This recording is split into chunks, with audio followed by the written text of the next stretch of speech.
3절 다 같이 함께 읽도록 하겠습니다. 우리 요한계시록 1장 3절 뜻을 생각하시면서 앞에 화면에도 나오고 있으니 참고해 주시고 함께 읽도록 하겠습니다. 시작. 이 예언의 말씀을 읽는 자와 듣는 자와 그 가운데 기록한 것을 지키는 자는 복이 있나니 때가 가까움이라. 아멘. 하나님께서 사도 요한에게 계시로서 모든 것을 보여주시는데 제일 먼저 이 말씀을 하신 것입니다. 때가 가까웠으니 예언의 말씀을 읽고 듣고 지켜라. 자, 우리 한번 따라해 볼까요? 말씀을 읽고 듣고 지키라. 말씀을 읽고 듣고 지키라. 우리 2022년은 영원히 돌아오지 못할 과거가 되었습니다. 내가 함께 가리라. 그렇게 시작을 해서 기도할 때마다 하나님께서 우리와 동행해 주시는 그 모든 영적인 갈급함을 해소받고 감사하고 그렇게 살아갔는데 2023년 새해에 우리가 말씀을 읽고 듣고 지킴으로 말미암아서 모든 우리 창광의 건축들 가운데 근심도 없고 걱정도 없고 늘 하나님의 권고하심을 소망하며 기대하며 느끼며 살아가시는 귀하고 복된 한 해가 되시기를 주님의 이름으로 축원합니다. 우리가 새해를 맞이했습니다. 그래서 이렇게 표를 말씀을 읽고 듣고 지키라 한 해의 표를 만들었는데 꼭 기억하시고 다음 주부터는 주보 앞에다도 이렇게 새겨서 올립니다. 잊지 말고 기도하실 때마다 이 말씀도 기억하시고 표도 기억하시고 이 목표를 좀 이루는 귀하고 복된 한 해가 되셨으면 좋겠습니다. 오늘 3절을 보시면 이 예언의 말씀을 읽는 자와 듣는 자와 그 가운데 기록한 것을 지키는 자는 복이 있나니 때가 가까움이라. 말씀은 곧 예언입니다. 제가 오늘 이 드린 말씀 가운데 성경에 관련해 가지고 좀 사전적인 지식이나 또 배경적인 것도 말씀을 드릴 텐데 성경적인 기초를 좀 배운다 생각하시고 잘 한번 들어보시기 바랍니다. 말씀은 곧 예언이다. 이 성경에 기록된 이 미래에 대한 예언들은 아주 놀라울 정도로 정확하게 시간, 역사 모든 것을 따져봐도 다 들어맞고 일치가 됩니다. 또 믿는 사람이라면 이것이 사람이 과연 이룰 수 있는 일인가? 하나님이 계시구나. 하나님께서 이 성경을 통하여서 우리에게 하시는 그 귀한 말씀이 이런 것이구나. 어떠한 방법으로도 설명할 수 없는 온전한 하나님의 계시라는 것을 깨닫게 될 수 있다는 것입니다. 멀리 천지 창조부터 시작해가지고 구약 선지자 시대로 다 거쳐 오면서 또 약 한 700년 전부터 이사야 선지자를 통하여 가지고 예수 그리스도의 탄생을 예언하시고 역사적으로 그게 그대로 성취가 되고 또 그게 아니더라도 또 세상 아수르 나라, 바벨론 나라, 페르시아 나라, 헬라 나라, 로마 나라 이건 성경에만 나온 나라이겠습니까? 세상 역사책에 그대로 실려있는 그 기록들입니다. 역사적 사실입니다. 또 특별히 에스겔 26장에 보면 두로라는 나라가 있는데 이 두로에 대한 멸망을 한 250년 뒤에 알렉산더 대왕이 이루게 됩니다. 이거 성경에만 나오는 내용입니까? 세상 교과서에 나오는 내용입니다. 세상 사람들이 믿는다라고 하면은 더 흥미가 있지 않겠습니까? 성경은 죽은 문자나 세상 흥미를 갖게 하는 장편 역사 소설이나 뭐 사람의 일대기를 다룬 그런 일기나 그런 내용이 아닙니다. 살아서 역사하시는 참 하나님의 말씀이고 예언입니다. 이걸 믿으십니까? 이거를 믿고 시작을 해야 성경에 대해서 우리가 읽을 수가 있고 들을 수가 있고 지킬 수가 있다는 것입니다. 성경은 약 1600년 전에 걸쳐가지고 600년에 걸쳐가지고 쭉 이어서 쓰기 시작하는데 한 40명에서 한 44명의 저자들을 하나님께서 영감을 주셔가지고 그들에게 단순하게 받아 써라가 아니라 유기적으로 그들의 성격이나 그들의 필체나 그들의 모든 배경이나 지식들 다 포함해가지고 하나님의 영감으로 말미암아서 66권의 책을 다 쓰게 기록했습니다. 장수를 봤더니 1189장, 절수는 31,089절, 글자 수는 132만 2,531절.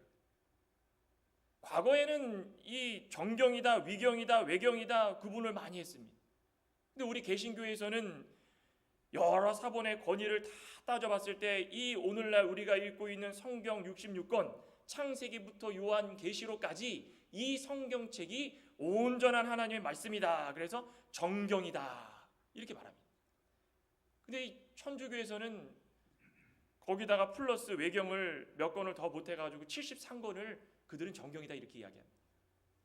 근데 그거는 뭐 하늘나라 가면은 하나님께서 다 판단해 주실 것이고, 우리가 믿는 것은 이 성경 66권이 정경이다. 이렇게 구성된 말씀들이 오늘날 우리에게 왜 중요할까?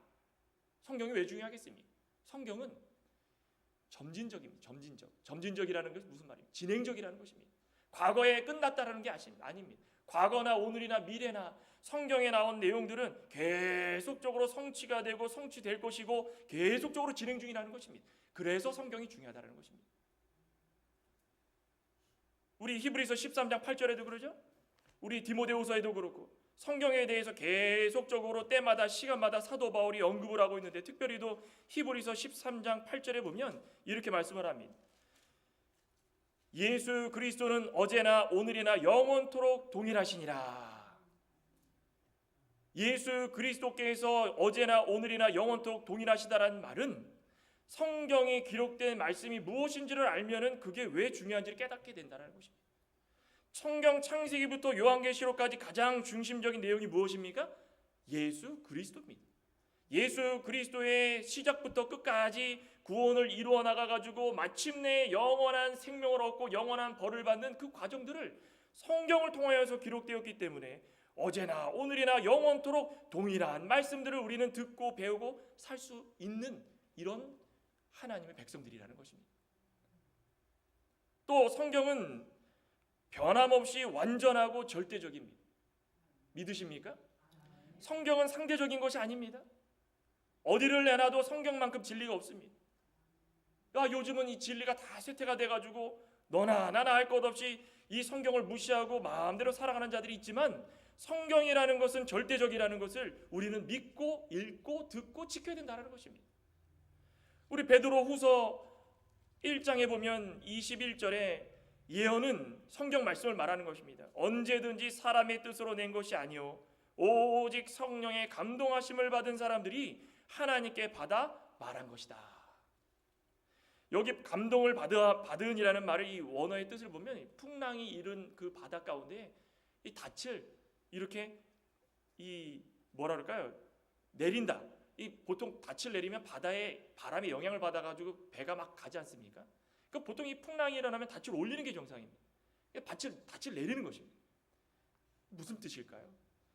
이 하나님께서 우리에게 주신 이 귀한 말씀을 오직 성령의 감동하심을 받은 사람들이, 성경을 기록하는 사람들도 자신이 쓰고 싶어서 쓴 것이 아니라 하나님께서 쓰라는 대로 하나님의 영감을 통하여 가지고 그 귀한 말씀들을 기록한 것이고, 읽는 사람들도 풍랑이 있는 바닷가에 닻을 내려가지고 그 풍랑에 따라가지고 가는 것처럼 하나님께서 주신 귀한 말씀에 따라서 읽고 감동받으며 은혜받고 그렇게 살라는 것입니다. 이것이 우리의 목표입니다. 성경 말씀을 의지하고 살아가는 것. 이런 귀한 예언의 말씀을 우리에게 주셨습니다. 그럼 우리는 어떻게 해야 될까요? 오늘 이 목표에 따라서 한번 살펴보겠습니다. 첫째는 말씀을 읽어야 됩니다. 말씀을 읽어야 됩니다. 예언의 말씀을 읽는 자와, 그렇죠? 예언의 말씀을 읽는 자가 복이 있습니다. 여기 읽는 자라는 것은 이 단수의 표현이 있습니다. 단수. 여러 명이 아니라 한 사람을 나타냅니다. 왜 한 사람이라는 이 단수를 썼을까? 당시에는 추측을 해본 건데 글을 읽을 수 있는 사람이 많지 않았습니다. 그래서 이 문맹 때문에 대표자, 대제사장이든 서기관이든 누가 한 명 대표로 서가지고 말씀을 읽어주고 사람들을 듣기만 했습니다. 근데 지금 오늘을 살아가고 있는 우리들에게 있어서는 읽을 수 있는 수단이 얼마나 많이 있습니까? 만약이라도 글을 못 읽는다. 그러면 읽을 수 있는 방법들이 너무나 많습니다. 그러니 오늘을 살아가고 있는 우리들이 이렇게 좋은 세대에 살고 편한 시대에 살고 유튜브를 틀면은 각종 말씀들이 다 쏟아져 나오고 요즘에는 읽어주는 말씀 해가지고 또 뭐 유튜브에도 막 나오고 그러는데, 이런 좋은 시대에 살면서 읽을 수 있다라는 것이 얼마나 복된 일이겠습니까? 그런 말씀이 무엇이길래 읽으라고 말씀을 하겠습니까? 그런 말씀이 어떤 것이길래? 시편 19편을 보면 이 말씀이 어떤 말씀인지 다윗이 과거에 고백한 그런 내용들이 나옵니다. 시편 19편에 여기 보시면은 7절부터 보면은 여호와의 율법은 완전하여 영혼을 소성시키시며 여호와의 증거는 확실하여 우둔한 자를 지혜롭게 하시며 여호와의 교훈은 정직하여 마음을 기쁘시게 하고 여호와의 계명은 순결하여 눈을 밝게 하시도다. 여호와를 경외하는 도는 정결하여 영혼까지 이루고 여호와의 법도 진실하여 다 이루니. 여기 지금 보면은 여호와의 율법, 증거, 교훈, 계명, 여호와를 경외하는 도, 규례, 각각 다른 표현들이 많이 나옵니다. 다른 표현일지라도 공통되게 말씀하고 있는 것은 단 한 가지, 이것은 하나님의 말씀을 가리키는 것입니다. 말씀은 곧 무엇일까요? 율법이다, 증거다, 교훈이다, 계명이다, 도다, 규례다 라고 하는 것은 당시에 살아가는 사람들에게 뭘 나타내기 위해서 이렇게 말씀하신 걸까요? 기준입니다. 기준, 표준. 어떻게 살아가야 될지 모를 때에 그거를 보며 살 수 있다는 것입니다. 그런데 표준이라는 것은 더 넓게 보면 하나님께서 만물을 창조하시고 주인이 되셔서 우리를 마음껏 살도록 허락하여 주시고 하나님을 믿고 살아가면 그 진리 가운데서 늘 복된 삶을 살 수 있을 것이다. 그 표준을 정해 주신 것입니다. 무엇이 표준을 정해 주신 것입니까? 하나님의 말씀. 그러니 우리는 하나님 말씀을 읽어야 된다는 것입니다. 또 시편 119편에도 그럽니다. 하나님의 말씀은 참되고 선하며 영원하다. 우리가 참되고 선하고 영원히 살고자 하면 뭘 해야 됩니까? 하나님 말씀을 읽어야 되는 것입니다. 하나님 말씀 읽지도 않으면서 참되게 살아가고 선하게 살아가고 영원히 살겠다 각오하면은 그건 세상적인 것에 불과한 것입니다. 또 한 가지는 디모데후서 3장 16절 여러분들이 많이 알고 계신 말씀이죠. 교훈과 책망과 바르게 함과 의로 교육하기에 유익하다. 성경을 읽음으로 말미암아 교훈도 받겠고 책망도 받을 수 있고 또 바르게 살도록 하나님께서 주시는 말씀을 듣고 바르게 살 수 있게 되고 의로 교육하기에 유익하다고 했으니 항상 의로운 길, 진실한 길을 살아가도록 말씀을 통하여서 배울 수 있다는 것입니다. 그러니 우리 세대나 오고 오는 세대나 미래의 세대나 어린 자녀까지도 하나님의 말씀을 늘 읽도록 해주면 어떤 변화가 있을까요? 주인이 하나님이신 것을 깨닫게 되고 참되고 선한 것을 깨닫게 되고 또 교육하는데 교훈과 책망을 바르게 요즘에 얼마나 이 교훈과 책망 받는 걸 얼마나 싫어합니까? 말만 하면은 특히 미국 문화 사회는 이 개인주의가 심해서 말하면은 어린 아이든 10대든 뭐 상관없이 자기 주장을 막 합니다. 그런데 성경적이고 하나님께서 원하시는 것은 성경을 통하여 가지고 교훈을 받고 책망을 받고 바르게 하고 의로 교육할 수 있게 만들어 준다라는 것입니다. 이렇게 되면 우리의 인격이 변하는 것입니다. 우리의 생각하는 것과 감정과 의지가 완전하게 변할 수 있다는 것입니다. 이거 믿으십니까? 그래서 성경이 전인격적인 변화의 도구다. 이게 얼마나 귀한 말씀입니다. 어떻게 읽어야 될까요? 이런 성경을. 우리도 좀 변화받고 싶은데. 시편 1편에 보면은 다윗이 뭐라 그랬습니까? 복 있는 사람은 악인의 길을 쫓지 아니하고 죄인의 길에 서지 아니하고 오만한 자리에 앉지 아니하고 그다음 뭐라 그랬습니까? 오직 여호와의 율법을 즐거워하여 그 율법을 주야로 묵상하는 자로다. 제일 첫 번째 성경을 읽는 방법은 즐거운 마음으로 묵상하는 것입니다. 우리가 묵상하려면 어떻게 됩니까? 우리 119편에도 그런 말씀이 나옵니다. 읊조리다.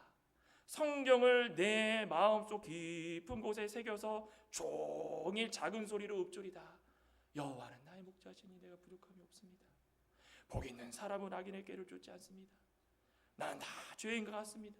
성경을 늘 읽다 보면 그 말씀이 기억이 나가지고 그것을 먼저 즐거운 마음으로, 화가 난 마음으로는 안 되는 것입니다. 즐거운 마음으로 즐거운 마음으로 중얼중얼거리면서 반복하면서 생각나고 또 생각나고, 그렇게 하루가 즐겁고 하루가 새롭고 하루가 하나님과 함께하는 것처럼 느낄 수 있다는 것입니다.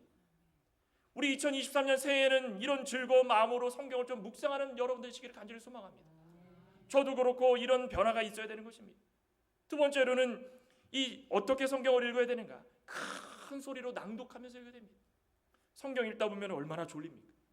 그러죠? 어떤 분이 그러더라고요. 불면증이 있을 때는 성경을 봐라. 이게 얼마나 잘못된 이야기. 그만큼 성경 읽을 땐 졸립다라는 것입니다. 왜 그렇습니까? 이질감이 느껴지는 것입니다. 우리 세대에 있을 법한 이야기가 아닌 것 같아서 읽다 보면은 다른 나라 이야기 같고 딴 세상 이야기 같고 그 얘기가 다 그 얘기 같고 다 원망하지 마라, 불평하지 마라, 하지 마라 소리 같고, 누가 하지 마라 소리 좋아하겠습니까? 좋아할 사람 아무도 없습니다. 복 주겠다, 내 지경을 넓혀주겠다, 처음은 미약했지만 나중은 창대하겠다, 이런 말씀은 다 좋아하지 않습니까? 다 복받는 이야기 좋아하지 누가 이런 고리타분한 이야기 누가 좋아하겠습니까? 그러니까 읽다 보면 졸립니다. 창세기부터 시작해야 되겠다. 그럼 창세기 1장 지나가다가 천지 창조가 6일인데 난 4일 정도 읽었는데 기억이 없습니다. 또 마태복음부터 읽어야 되겠다. 읽다가 폈는데 족보가 왜 이렇게 많습니까? 우리 집안 족보도 모르는데 내가 왜 이 사람들 족보를 알아야 되나? 또 덮습니다. 그럼 창세기 또 실패하고 마태복음도 실패하고, 그 성경 언제 읽습니까? 이럴 때는 제일 좋은 방법이 무엇입니까? 시간을 내서 큰 소리로 낭독하는 것입니다. 큰 소리 읽는 것입니다. 여러분들, 이 바벨론 포로 생활 돌아온 유대인들이 율법도 잊어버리고 제사법도 잊어버리고 완전히 그냥 맹탕이 되어버렸습니다. 그때 학사 에스라가 했던 그 가장 위대한 일들 중에 하나가 무엇입니까? 학사 에스라가 스스로 나무 강단을 만들어 가지고 유대인들을 다 모이라고 해서 그 앞에서 율법을 큰 소리로 낭독을 했습니다. 낭독을 할 때 모든 사람들이 뭐라 그랬습니까? 아멘 아멘 화답했다라는 것입니다.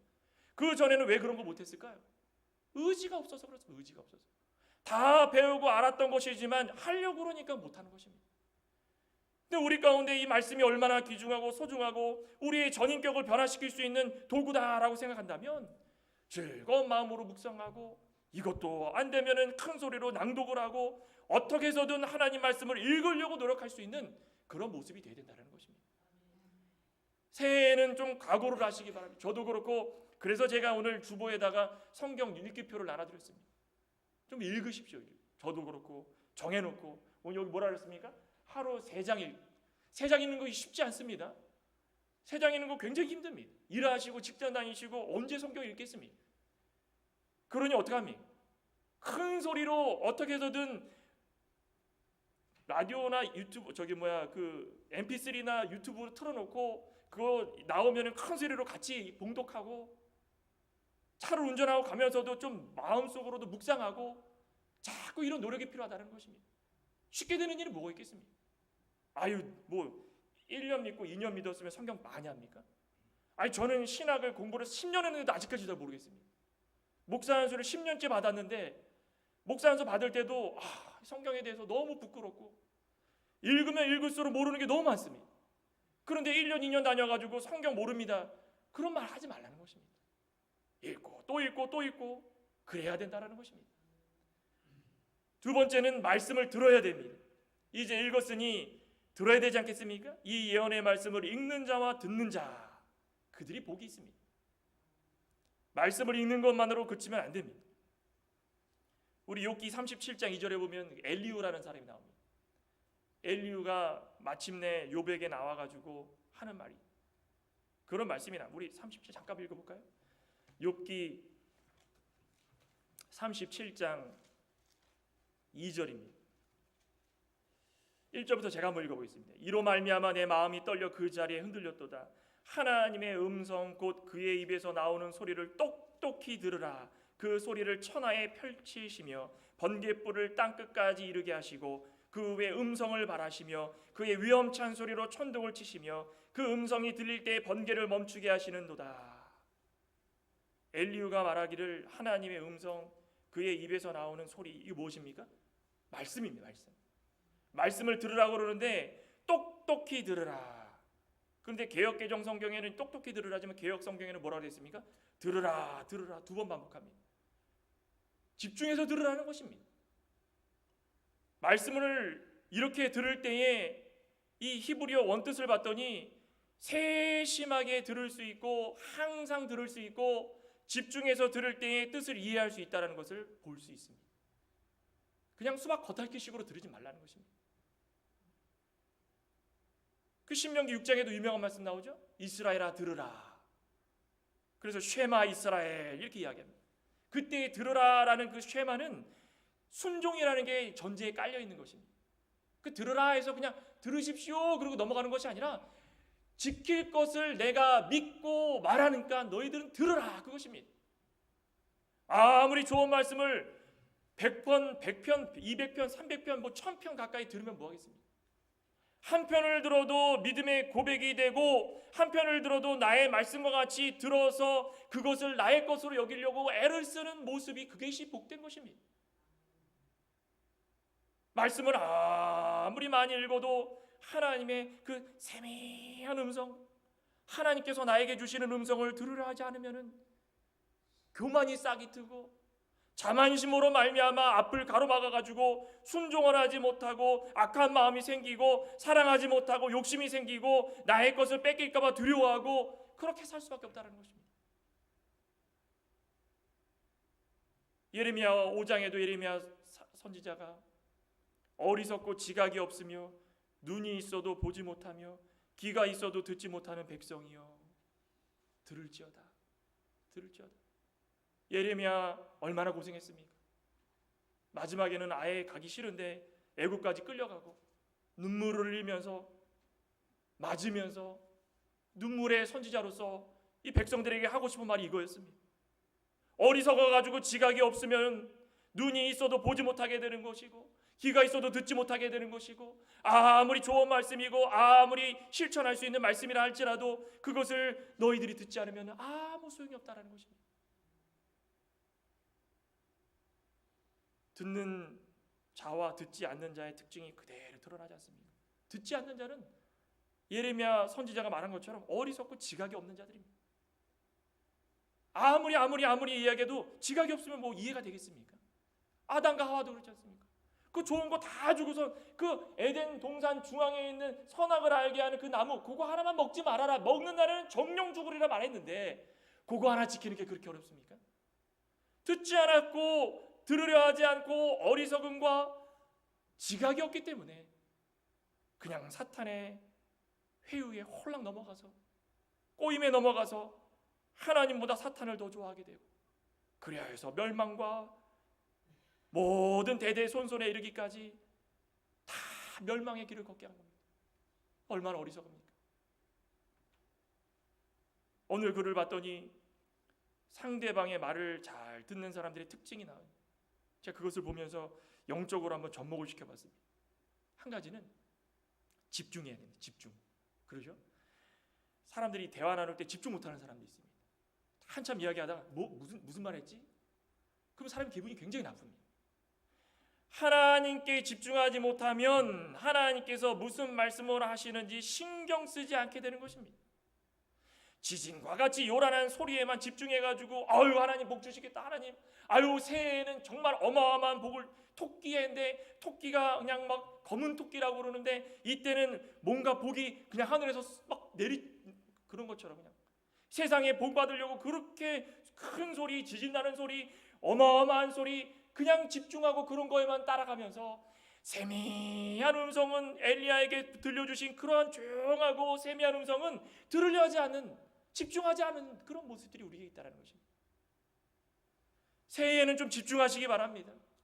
하나님께서 기도할 때마다 우리에게 들려주시는 소리가 어떤 것인지 끝까지 한번 들어보시기 바랍니다. 또 어떤 특징이 있냐면 자신의 의견을 적극적으로 표현하지 않는다는 것입니다.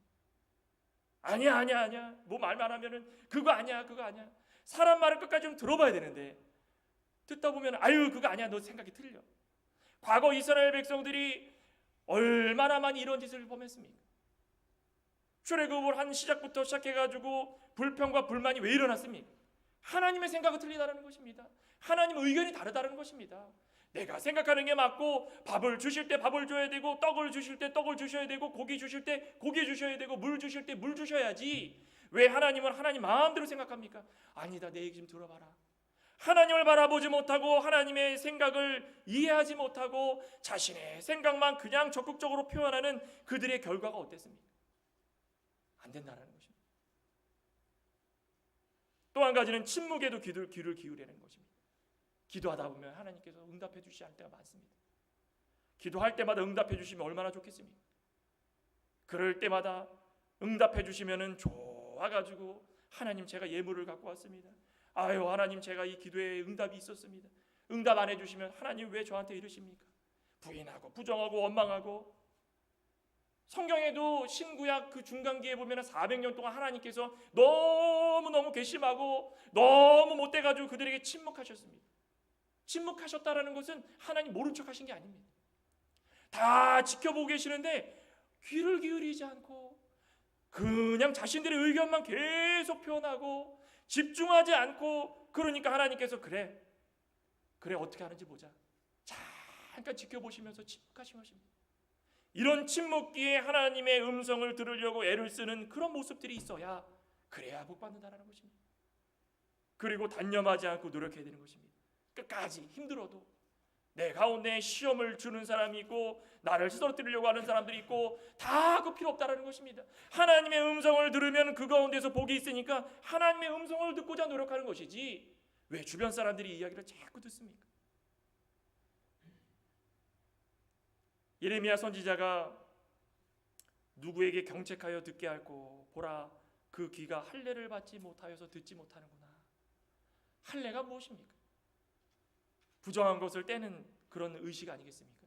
이 귀의 할례를 받으라는 것은 세상의 모든 것을 그냥 귀에 덕지덕지 붙여가지고 하나님의 말씀을 아예 들으려고 해도 듣지 못하는 상태가 되었다는 것입니다. 그 벗겨내라는 것입니다. 예레미야 선지자가 이 유대 백성들에게 귀의 할례를 받아라라는 것은 듣지 못하고 의식하지 못하고 자기 주장만 하고 단념하지 못하고 그냥 하나님의 세미의 음성을 듣지 못하는 이 귀에 덕지덕지 붙어있는 이 세상적인 것들, 그거 떼라는 것입니다. 벗겨내라는 것입니다. 그래야 하나님의 음성이 들릴 수 있다는 것입니다. 하나님 말씀을 자신을 향한 그냥 욕으로만 듣고 자기를 향한 저주로만 듣고 자기를 향한 비난으로만 듣고 복은 이만큼이면 징계가 이만큼이면 하나님은 징계의 하나님이라는 것만 알고 듣고 그러지 말라는 것입니다. 깨끗한 영적 귀를 요구하는 것입니다. 말씀을 잘 들으면 귀가 깨끗해질 줄 믿습니다. 하나님 말씀을 읽고 듣고 마지막 세 번째는 이제 뭘 해야 되는 것입니까? 지켜야 되는 것입니다. 하나님 말씀을 지키는 자가 복이 있다. 우리 3절을 다시 한번 보겠습니다. 이 예언의 말씀을 읽는 자와 듣는 자와 그 가운데 기록한 것을 지키는 자는 복이 있나니.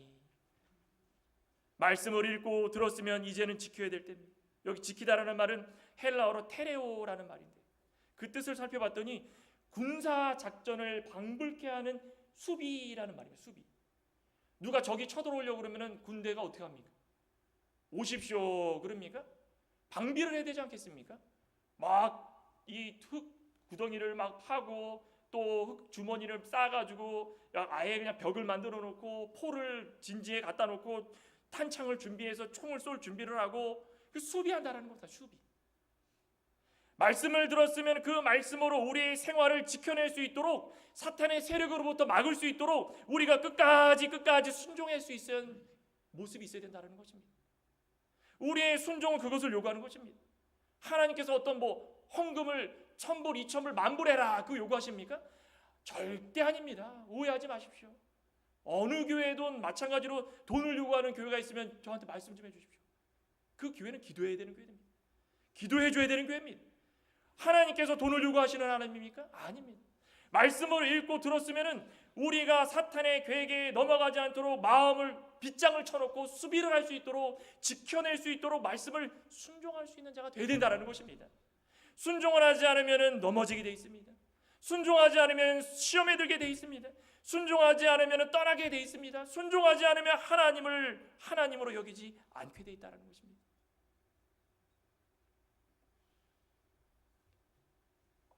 신명기에 모세가 마지막으로 이스라엘 백성들에게 여호와의 명령을 복종하라고 얼마나 선포합니까? 그거 지키지 못해가지고 40년 동안 그 많은 실패를 거듭했지 않습니까? 하나님 말씀 읽고 듣고 지키기만 했으면 하나님께서 복에 복을 더해 주시고 좋은 길로 인도해 주시고 편안하게 가나안 땅으로 들어가지 않겠습니까? 아예 율법 읽고 듣고 지키는 것에 게으르고 조금만 모세가 안 보이면은 그냥 우상을 만들어 가지고 이것이 우리의 인도자다 이런 어리석음을 경험했기 때문에 이스라엘 백성들은 그 광야에서 쓰러지고 죽을 수밖에 없었다는 것입니다. 우리 새해 2023년 이제 밝았습니다. 얼마나 좋습니까? 첫째 주 1일이 딱 주일이다. 각오하는 시간입니다. 각오하는 시간. 우리는 이런 예언의 말씀을 잘 지키기를 각오하는 우리 신실한 하나님 백성들 되시기 소망합니다.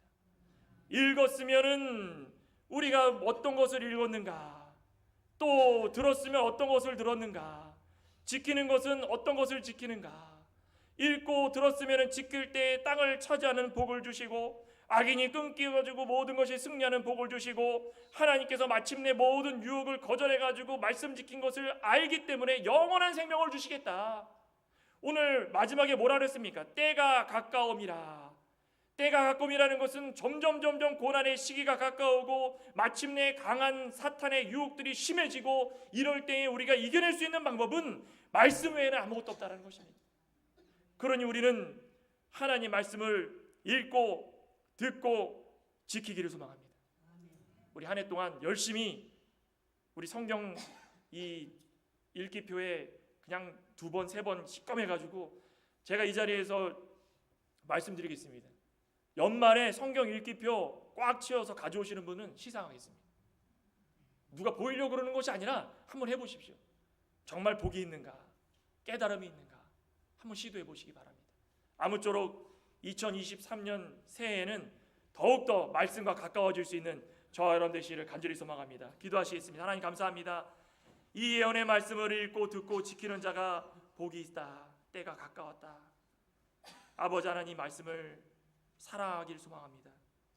우리가 마음속 깊은 곳까지 이 말씀을 끝까지 읽고 듣고 지켜서 전인격적으로 변화되어서 하나님이 만물의 주인이시고 우리를 인도하시는 주인이시고 우리를 영생복락 누리게 하시는 하나님이시라는 것을 다시 한번 깨닫는 우리 한 해가 될 수 있도록 역사하여 주시옵소서. 모든 말씀 우리 주 예수님의 이름으로 기도드리옵나이다. 아멘.